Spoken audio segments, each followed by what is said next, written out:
All right, good morning again, class of 2015 seniors.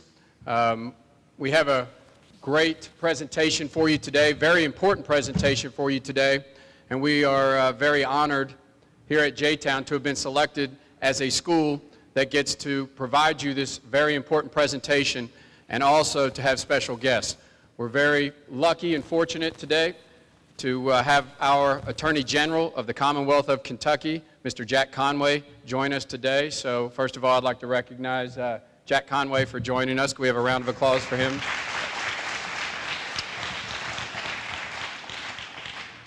We work hard for you a lot. We work hard on standards and you all becoming college and career ready. Seniors, you know that. You know how much we talk about that, getting you ready for college and being college ready, career ready. That's a big goal of ours here at J-Town.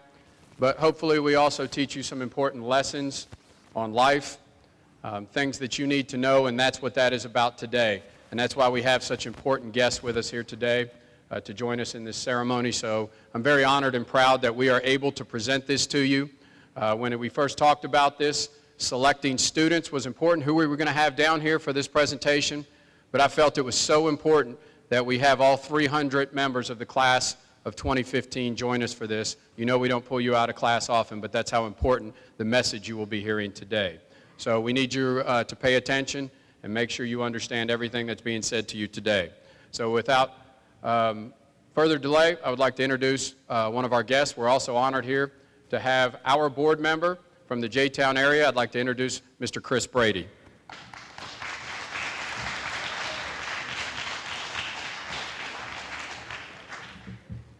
Good morning, seniors. How are you? Good. My name is Chris Brady. I'm your Board of Education representative. I'm honored to be your representative here for J-Town High School. I also want to take a few moments to talk about how this particular issue has affected me personally. I grew up in the Hardin County area in Elizabethtown and Radcliffe, and if you're from there, then the date of May 14th, 1988 means something to you. That's the date when a drunk driver traveling in the wrong direction crashed head-on into a school bus full of churchgoers.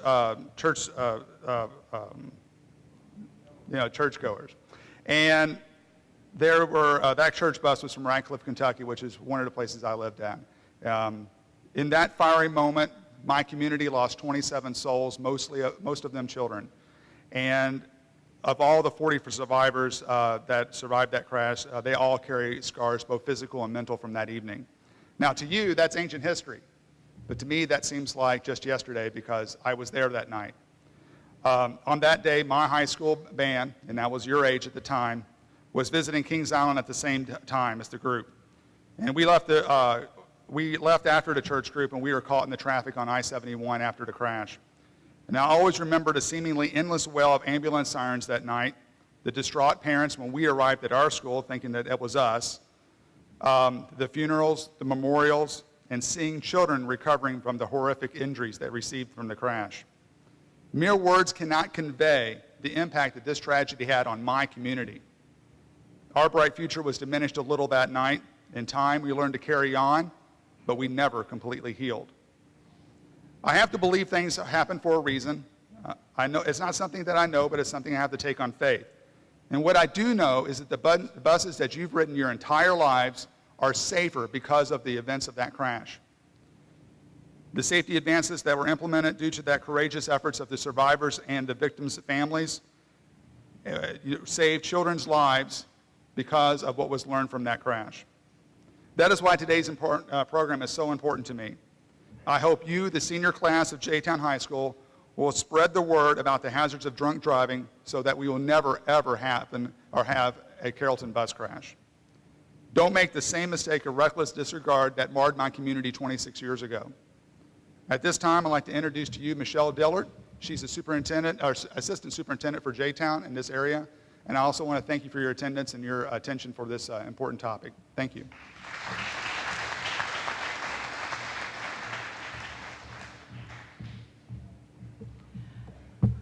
Thank you, Mr. Brady. Greetings on behalf of JCPS and our superintendent, Dr. Hargens, who is out of town at a conference on great city schools. We welcome our honored guest here today, Kentucky General Jack Conway, and representatives from the Foundation of Advancing Alcohol Responsibility. I'm here to tell you that J-Town High School is a great city school.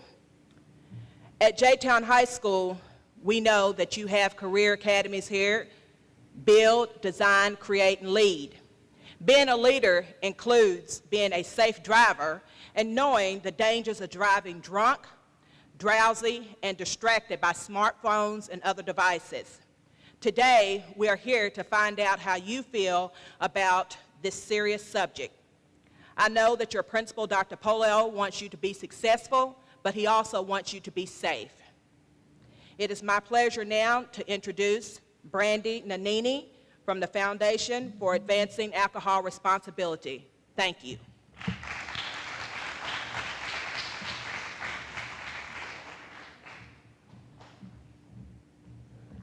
Hey everyone, I'm Brandy Nanini. I'm with the Foundation for Advancing Alcohol Responsibility, or responsibility.org, and we're from Washington, D.C.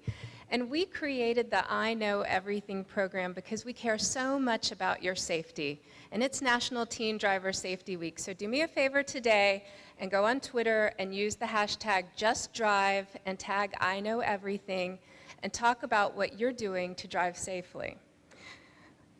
We created this program and we spent the spring surveying teens across the nation to see what they knew about driving safely. And I'll be honest with you, the results were kind of discouraging.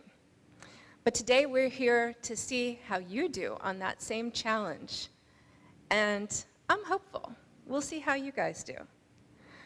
But we're here and we're ready to talk to you about what teens have trouble with behind the wheel.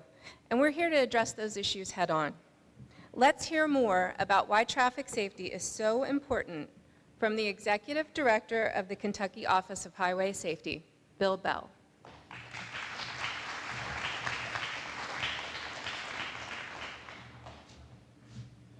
Thank you, Brandy, and thanks for coming to J-Town in Louisville.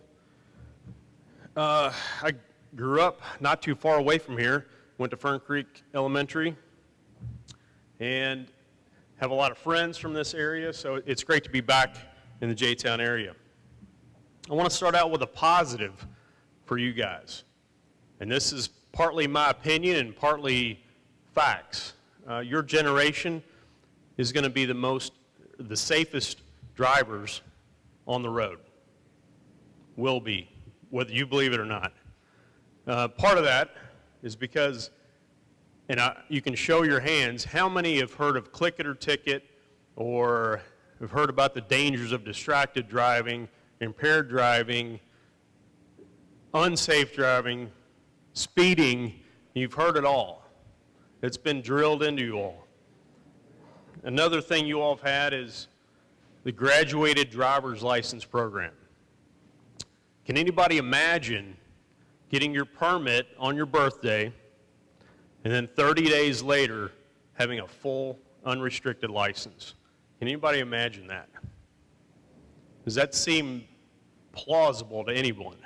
Well, that's the way we all had it.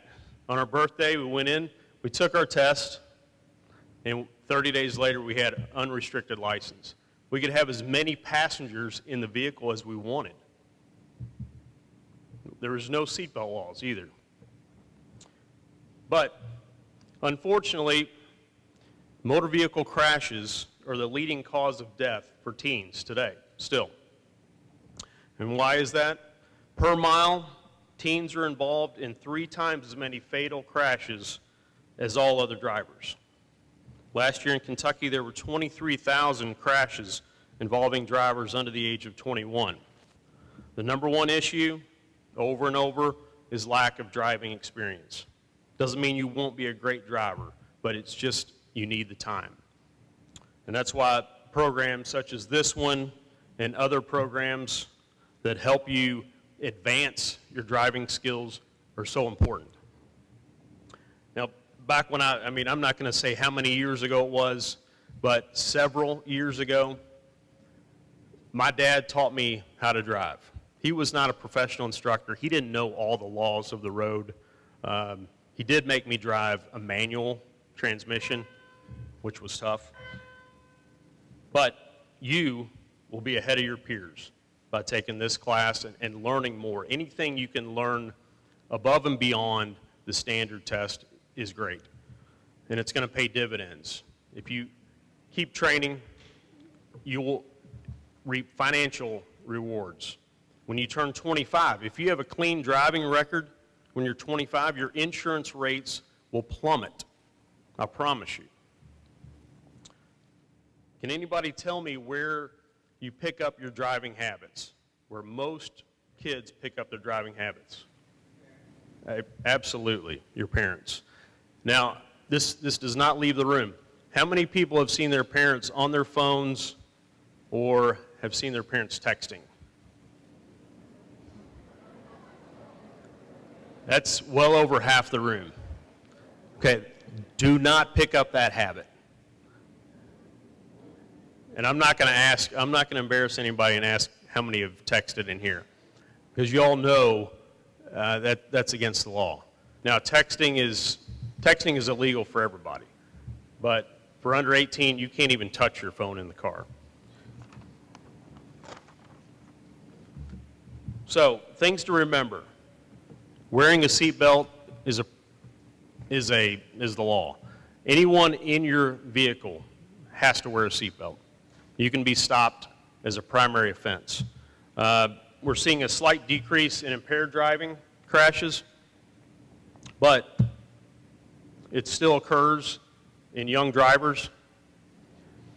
And we encourage everyone, we know it's going to happen, unfortunately. We encourage you to plan your night, make sure you get a designated driver, period. Teens are getting the message that distracted driving is dangerous, but they still make the choice to use their phones. Go ahead and text, take your selfie, get on Instagram before you drive, that's fine. Just don't get on social media and do these activities while driving. Finally, Kentucky Office of Highway Safety, we've tried to address the technology, and we've tried to use it as our advantage, or to our advantage. We've created a couple apps, and there's an app that you need to check out. It's called textlimit.com. You go onto textlimit.com, sign up, use the code NOTEXTKY. That's NOTEXTKY. That'll give you your first year free. Tell your parents. They'll be excited to hear about it because they can track your usage. I'm sure everyone's going to tell them now. But you have to realize that driving is a privilege, not a right, and it can be taken away. Nobody wants to take away your privilege of driving, obviously. But you as teens, you're going to be the best drivers on the road, the best generation to date.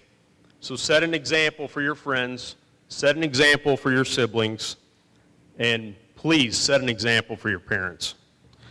And I'm proud to be here today. Hope we all learn a lot from this presentation and from this challenge.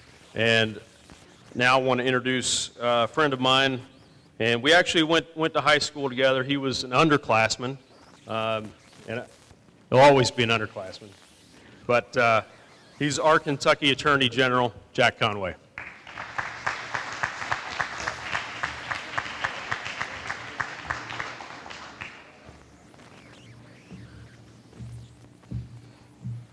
Well, thank you, Bill.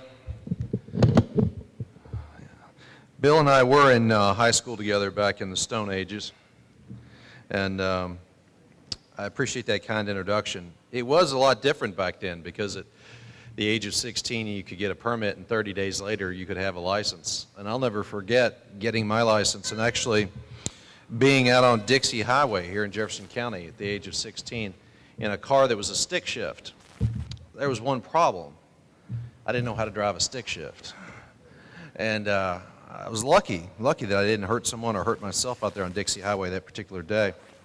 But we've come a long way since then. We've come a long way in trying to be safe. And I want to thank the students and the administrators here for allowing me to come and to be with you during National Teen Driver Safety Week. And I appreciate all the offices that have worked to try to make this happen. As your Attorney General, I'm the Chief Law Enforcement Officer and the Chief Lawyer for the Commonwealth of Kentucky. And I get to see the statistics. I get to see what's going on around the state, what's causing people to die unnatural deaths, where we have our problems. And traffic safety is a goal of mine. It's a goal because I care about the citizens of this state. And it's a goal because I and my family share the road with all of you. And I know some of you in this room may think you know everything there is about driving a car, or you may think you're going to be safe for the rest of your lives. When I think about drinking and driving and the dangers of driving, I think about a family that I represented when I was in private practice. Actually, my father represented him, and I helped represent him. Every year, folks, and listen to me, I know some of you are dozing off or not listening, but listen. Every year, I go to the Homicide Memorial in the Commonwealth of Kentucky. It's out off Bardstown Road. And I have to give a speech honoring people who have died in homicides that particular year. And when I'm there, there's a dedicated stone that I stand on for a young man named Corey Stauble. A little over a decade ago, Corey Stauble and his girlfriend, both of them 16 years old, sound familiar? Were driving home at 10 o'clock on a Saturday night on the Gene Snyder Freeway. They were going one particular way. A gentleman who had been drinking all day, an adult, came, lost control of his car, launched himself across the median, landed on top of them, killed all three of them. Killed all three of them. And I want you to understand this. You may be safe in a car. You may adhere to everything that you're taught here today, but you have to be on the lookout. When you're in a car, you have to be defensive. It's not the way you're driving a car. It's watching out for everybody else that's out there. Now let me tell you something else about myself. I went to something like this about driving safety when I was in high school. I had a bunch of the things in high school on things you should not do. And I would go to them with my best friend. Kid I met when I was 6 years old. We grew up together. Thought we'd grow old together. He's not here. I go visit his grave from time to time. He died in an alcohol-related crash. It can happen to you. So you need to be careful. You're young. You have your whole lives ahead of you. But Bill was up here before me talking about your insurance rates going down. When you get a license and you have to have insurance on that car, or whatever car you're driving, or you have to be listed on the insurance, your rates go up when you're 16 or 17. Do you think the people in those insurance companies off in some room somewhere crashing those numbers are dummies? Why do you think your insurance rates are so high? They think you're more likely to crash. You know what? You are. You are. Because you have a lot still to learn. So be defensive and be careful. Don't be impaired and be focused. Because at your age right now, there really are only two things that, if the statistics hold true, are problems for you. It's drugs and alcohol and automobiles. You know, someone may get a disease, someone may have the two things that are most likely to do something terrible to your life are drugs and alcohol and automobiles. And that's why we're here to tell you what we're here to tell you today. You know, the truth is, new drivers are double as likely to crash in their first month of driving. If someone's injured in a crash, about 20% of the time it's caused by a distracted driver. According to a recent national study, 2/3 of teenagers who have a license don't know how to navigate a complicated driving situation. About 20% of students in our state, 20%, report to us that they've been in a car where the person driving has been drinking alcohol. And folks, it's not just alcohol. We know the statistics show us that 1 in 5 1 in 5 of our high school kids also uses prescription painkillers, for example, for an off-label purpose, or some other drug. So be careful. Be very careful about who you get into a car with. Be very careful. You know, drunk driving kills more than 10,000 people a year in this country. Every year, someone dies every 51 minutes from drunk driving in this country. In our state last year, we had just under 6,000 alcohol-related crashes, resulting in 3,000 injuries and 138 deaths. Don't put your life in danger by getting in the car with someone who's been drinking or had drugs, and don't you do it yourself. I know that working together in a community like J-Town and in a community like Jefferson County, we can learn lessons at any age, and we can make this place an even better place to live, work, and raise a family. I'm honored to be here with you today. I hope you grow up to be productive members of our wonderful community, and it's now my honor to introduce Stacy Berger with the Foundation for Advancing Alcohol Responsibility, and she's going to test you and find out how much you really know. Thank you very much.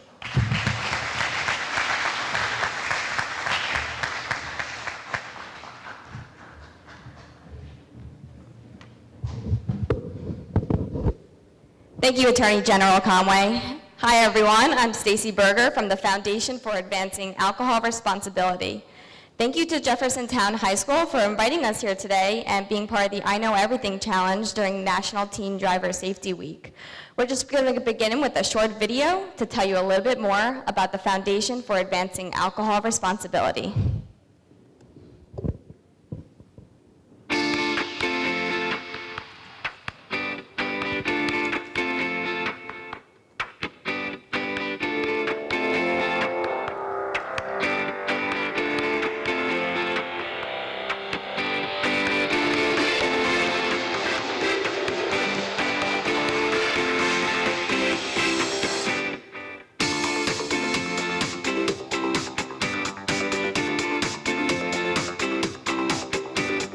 Being that I'm the biggest kid in the world, I understand that all kids have different languages. Spread the word that underage drinking is not cool. Being an ask, listen, learn superstar means I'm joining others to pledge to say yes to a healthy lifestyle and no to underage drinking.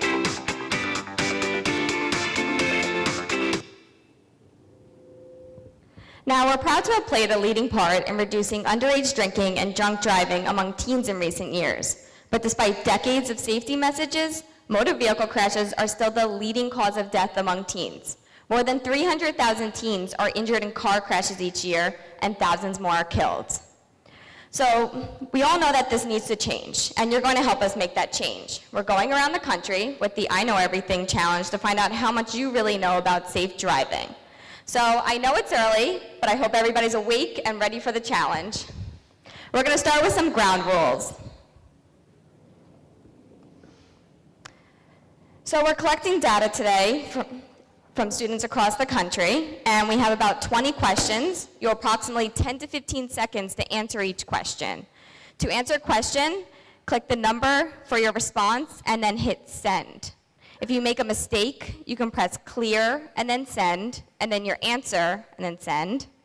And if any of the questions allow for multiple responses, and I'll let you know which ones those are, click as many as you think are correct and then hit send once.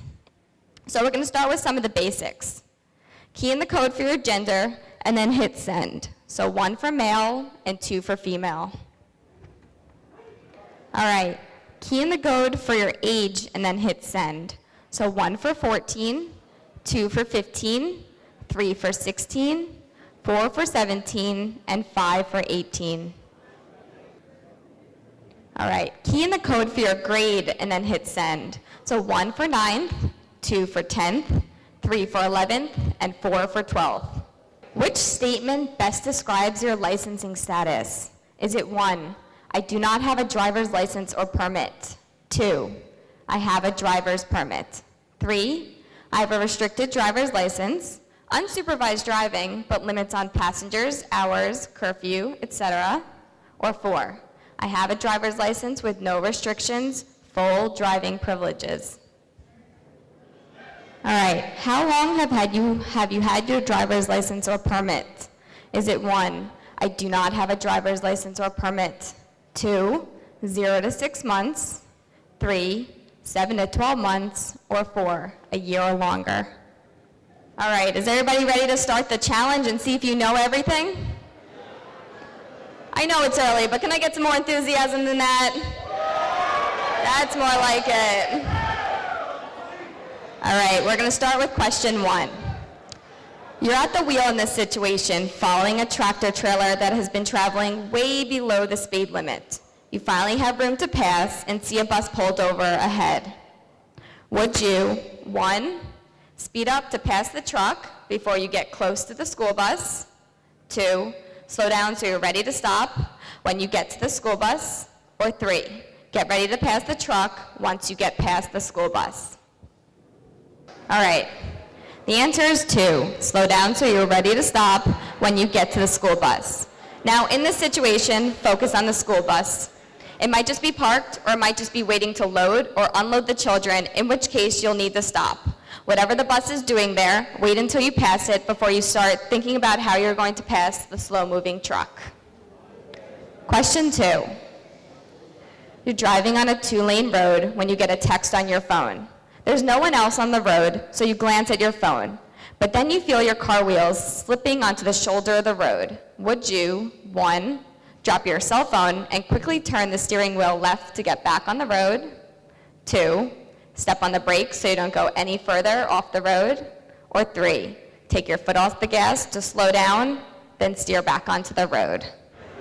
The answer is 3, take your foot off the gas to slow down, then steer back onto the road. Now, don't brake unless there's a good reason to stop. For example, you're headed down towards a parked car. Don't panic, slow down to regain control of the car before you steer back onto the road, and you should never glance at a text while driving. All right, question 3. And question 3 allows for multiple responses, so key in as many as you think are correct, and then hit send once. You're driving through this neighborhood on your way home. Which people or objects might affect your safety and that of others? And here are your choices. 1, the mom with the stroller.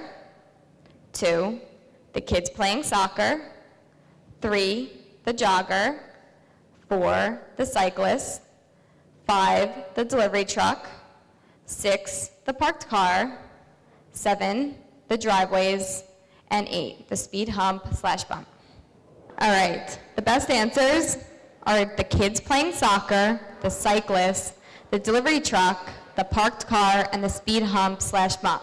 Now, a lot of distracted driving has to do with what you're doing. You should never be reaching for something in your bag, playing with the radio, texting, or even eating in the car. But it also has to do with being aware of others on the road and others around you. So in this situation, you should keep an eye on the kids who might chase the soccer ball into the street, as well as the cyclist who might veer in front of you at any time.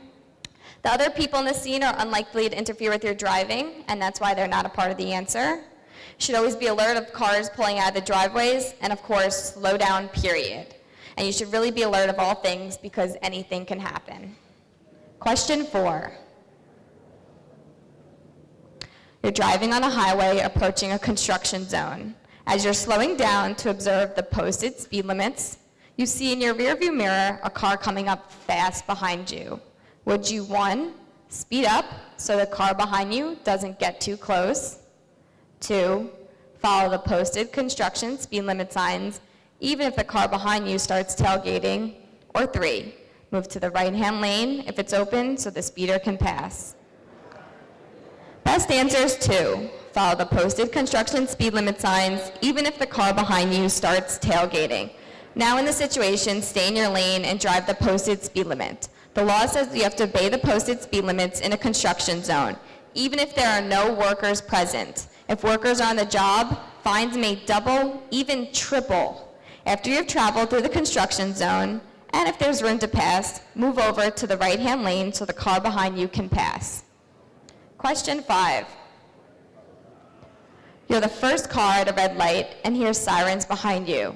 In your rearview mirror, you see an ambulance heading towards you and cars behind you pulling out of the way. but you can't move without pulling into the intersection, and the light is still red. Would you, 1, do nothing, 2, go through the red light to make room for the ambulance, or 3, pull out of the way carefully, even though you have to pull into the intersection? All right. The answer is 3, pull out of the way carefully, even though you have to pull into the intersection. And now you should always pull out of the way for emergency vehicles they may pass, although you should always do so with extreme caution. Question 6, and question 6 allows for multiple responses, so key in as many as you think are correct, and then hit send once. Which of these factors affect driving conditions? Is it 1, weather, 2, time of day, 3, date, 4, type of road, 5, fuel level, 6, mechanical condition of your vehicle, 7, size of your vehicle, 8, passengers in your vehicle, and 9, you? All right, the best answers: weather, time of day, type of road, mechanical condition of your vehicle, passengers in your vehicle, and you. An experienced driver will consider all these factors when evaluating driving conditions. Question 7. And we actually have a special guest to introduce the next question. He's 7'1" and a 15-time NBA All-Star. Do you know who that is? Good job. Oh. Which of the following is distracted driving? Anything that takes your eyes off the road? Turning to look for a street sign or address. Hey, can't find it. Where's that street at? Turning to talk to a passenger. Man, you see when he calls that dude up and laid it up. Texting or checking on something in the back seat. Anything that takes your mind off the road. Talking hands-free on the phone. Getting caught up in the big game on the radio. Oh, you hit the shot down, it's going in overtime. Or fantasizing about the big weekend. Anything that takes your hands off the wheel. Eating. Feeling for something in your purse. Continuing to eat. Grabbing your phone to skip a song. Still eating. And pulling out your wallet as you approach a tool booth. And still eating. Anything that takes your hearing away from the sounds of the road and the driving environment. Playing music too loudly, bumping, you know I know about that bumping, and having earbuds in your ears. Can't do it no more. Any of the above. All right, so key in the best answer, and then we'll hear what Shaq has to say. Best answer, 5. Distracted driving is defined as anything manual, your hands, cognitive, your mind, visual, your eyes, or audio, your ears, that can make you lose concentration on the driving task. We know what they are. Question 8. You're on your way home from running errands, following your GPS, when you realize you need to make one last stop. As you head towards your new destination, your GPS starts telling you how to get back onto your original course. Pretty soon you get confused about what road to take and make a wrong turn. Now, you need to reprogram your GPS for your new destination. Would you, 1, wait until you come to a stoplight to reprogram your GPS, 2, pull over to the side of the road to reprogram your GPS, or 3, find a safe place to stop and park before you reprogram your GPS? Okay. Best answer is 3, find a safe place to stop and park before you reprogram your GPS. Now your attention will be totally focused on the GPS. So you should pull completely off the road to a safe place like a parking lot. Even stopped on the side of the road is still dangerous. Question 9. You're driving wearing your seatbelt, but your passenger isn't. Would you, 1, keep your seatbelt fastened and tell your passenger to buckle up too? 2, do nothing. 3, unbuckle your seatbelt to make your passenger feel more comfortable. Best answer, 1, keep your seatbelt fastened and tell your passenger to buckle up too. Now insist that your passenger buckle up and before driving any further, and wait for him to buckle up. Wearing a seatbelt is the law for both passengers and drivers. So even if you're buckled up, you can still get a ticket if your passenger isn't wearing a seatbelt. Now I love that everybody wants to discuss the questions while we're still answering, but if everybody can still settle down a little bit when we discuss the questions after, that would be great, so this way we can all hear what the best answer is. Question 10. You and a few friends are going to a party together, and your best friend has agreed to drive. During the party, you see them drinking alcohol, even though it's illegal. Now the party's over, and your friend is your only ride home. Would you, 1, talk to your friend and see if she is sober enough to drive? 2, take your friend's keys and you can drive everyone yourself? Or 3, call a parent to drive you and your friends home instead? All right. Best answer? 3, call a parent to drive you and your friends home instead. Now, even though it's illegal for people under 21 to drink any alcohol, many teen drivers killed in motor vehicle crashes have been drinking. You should never get in a car with a teen driver who has been drinking. Your parents will appreciate the fact that you took the safe option home rather than risk driving impaired or riding with someone who has been impaired. Because don't forget, you're a new teen driver, and riding with someone who is impaired is still very dangerous and distracting, even though you have not been drinking any alcohol. Question 11. Driving with a friend who is distracting you, would you, 1, stop the car and tell your friend to get out? 2, ask your friend to knock it off? Or 3, keep your eyes on the road, but join in on the fun? Best answer is 3, best answer is 2, ask your friend to knock it off. Now, friends should respect the fact that you need to focus on driving. If you set the rules, your friend will follow. And if that friend doesn't, refrain from giving them another ride. Then they'll get the hint. Question 12. You are getting ready to leave the football game and meet up with everyone to get something to eat only a few miles away. A few friends let you know that the ride left without them and ask you to take them with you. You let them ride along, but after you get onto the highway, you notice someone in the back seat is drinking. Would you, 1, tell your friend to throw the drink out the window before you get in trouble? 2, pull over at a safe place and ask your friend to pour out the drink before continuing on? 3, return to the football field and leave your friends there to find another ride? Or 4, pretend not to notice and continue driving, hoping you don't get pulled over by the police before you get there? Best answer is 2. Pull over to a safe place and ask your friend to pour out the drink before continuing on. Now, for teen drivers, the chance of crash increases significantly as the number of teen passengers increases, even when driving short distances.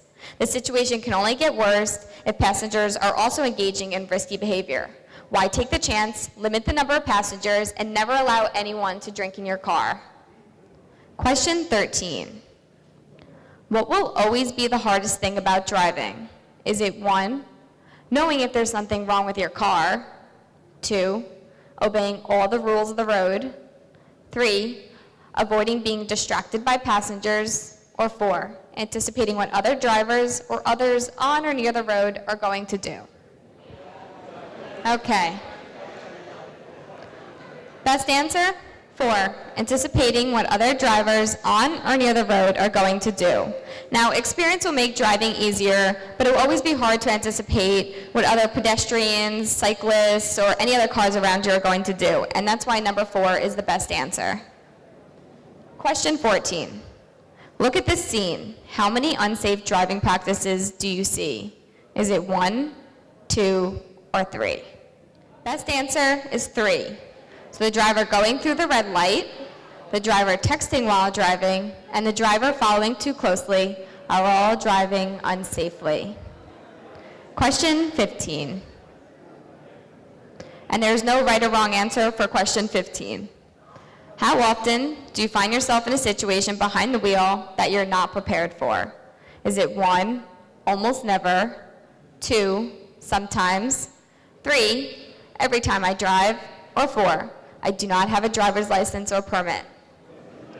Question 16. What one tip would you pass along to a friend who is just learning to drive? Is it 1, turn your phone off when you get in the car? 2, pay attention to other drivers? 3, follow the rules?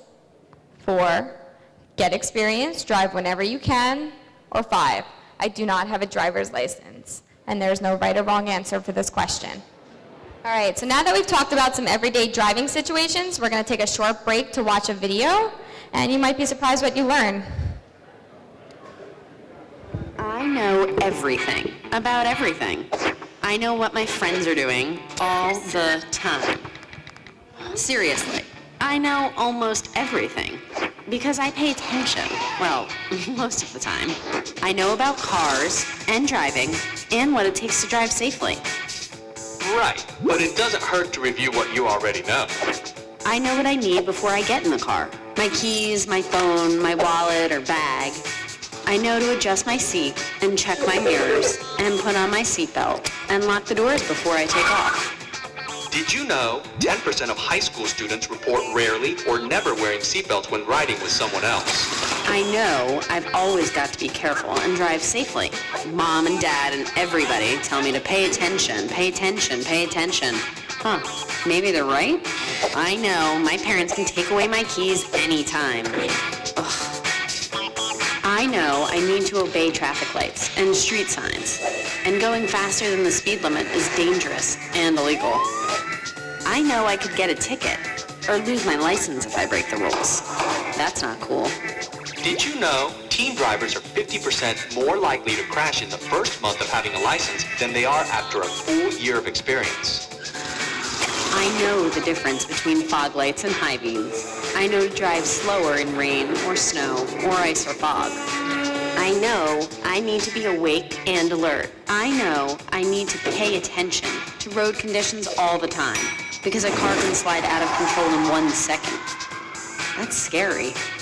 I know to keep the radio down and not sing too loud so I can hear a siren or a horn. Did you know 57% of teen crashes involve going too fast, not paying attention, or failing to yield? I know I shouldn't change the AC or look up directions when the car is moving. I know those all distract me from the only thing I should be doing, driving. I know not to text and drive or make calls when I'm in the car.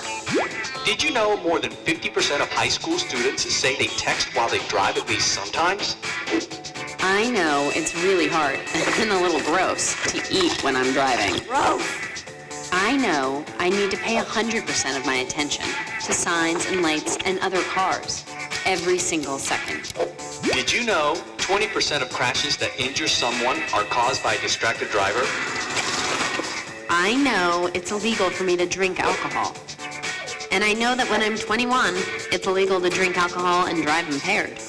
It's dangerous, illegal, and just plain stupid. I know I need to be careful driving if I've taken medicine. And I definitely shouldn't let a friend who's impaired get behind the wheel. Did you know 60% of teen drivers involved in fatal crashes who had been drinking were not wearing a seatbelt? I know I could get arrested and lose my license if I drive impaired. And I know I could get grounded forever.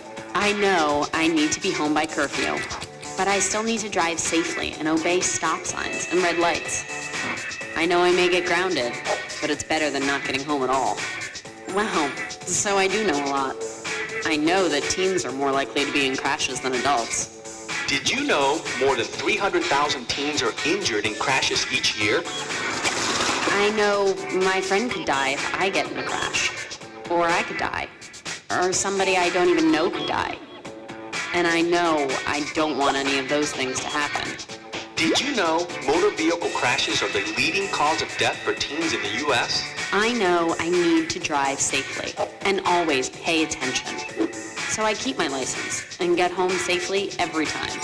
And if I forget anything about driving, I know I can ask my parents. And they'll be cool and remind me.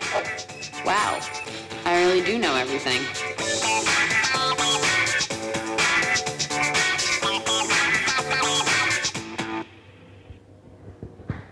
All right, are you surprised at some of the statistics?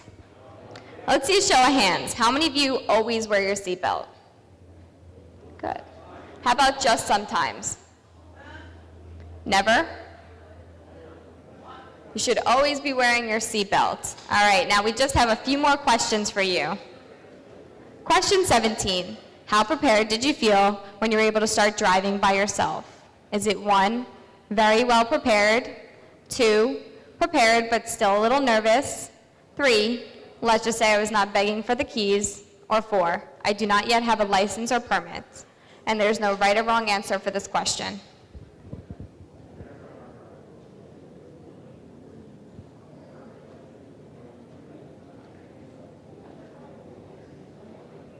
Okay. Question 18. What one thing do you wish you had more of when you first started to drive? And there's no right or wrong answer. Is it 1, hands-on training, 2, knowledge about how to handle different driving situations, 3, knowledge about how the vehicle works and handles, 4, knowledge about rules of the road, including what different signs mean, or 5, I do not yet have a license or permit? So we're actually going to kick things up a little bit with a lightning round, and we're going to play guys versus girls. So I'm going to ask a question. There's about 4 of them, and you have to answer as quickly as you can on your keypad. And this time, the questions will be based on the video we watch, so it should be easy, right? All right, we're about to start our lightning round. Girls versus guys. Are you guys excited? I heard you louder earlier. Can I get some more enthusiasm? Okay, that's more like it. Question 1. How much more likely are drivers to crash in their first month of having a license than after a full year of experience? Is it 1, 50%, 2, 33%, or 3, 20%? The answer is 1, 50%, and close, but looks like the girls got this one. Okay. Guys, are you going to take the next one back? What percent of high school students say they text while they drive at least sometimes? Is it 1, 25%, 2, 50%, or 3, 75%?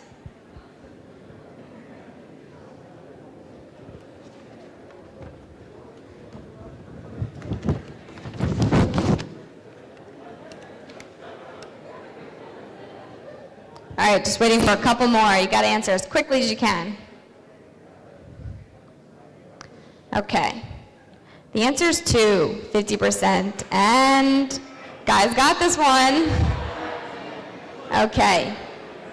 What percent of crashes where a teen is partially responsible involve going too fast, not paying attention, or failing to yield? Is it 1, 22%, 2, 45%, or 3, 57%? The answer is 3, 57%. And looks like the girls got this one. Now just make sure to stay seated. We only have a couple more questions, and then I'm going to wrap up.